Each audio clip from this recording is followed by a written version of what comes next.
ছোটবেলা থেকে আমার গাছ লাগানো, তারপর বিভিন্ন পশু পাখি পালন এর প্রতি একটা ঝোঁক ছিল। তো আস্তে আস্তে যখন আমি বুঝতে শুরু করি, তখন আমি বিভিন্ন ধরনের গাছ লাগাইতাম। তারপর 2022 সালের দিকে আমি দুটা মুরগি কিনেছিলাম। দেন ওইখান থেকে অনেকগুলো মুরগি হয়েছিল, প্রায় 20-25টার মতো।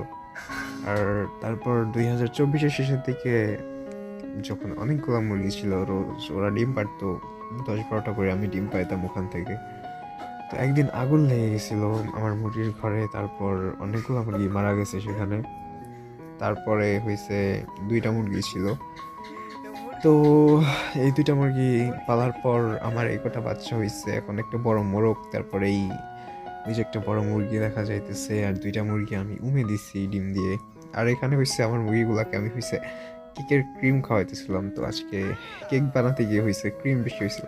তো আমি ভাবতেছিলাম যে ক্রিমগুলা কি করবো, তো আমি ওদের কিনে দিয়ে দিচ্ছি, আর ওরা এমনভাবে খাইতেছিল আমার কি একটু ভয় পায় না এগুলা। মানে আমি সারাদিন ওদের খেয়াল রাখি, যত্ন করি, এই জন্য আমার কাছে কাছেই থাকে। মানে যখন আমাকে দেখে আমার কাছে গিয়ে খাবার চায়, মানে পিছে পিছে ঘুরে আমাদের দেখলেই। আর এই যে আমার মুরগির ঘর, আর এই যে আমি হয়েছে ক্রিম খাওয়াইতেছিলাম হাতে নিয়ে, আর এই যে আমার ছোট বোন মুরগির সাথে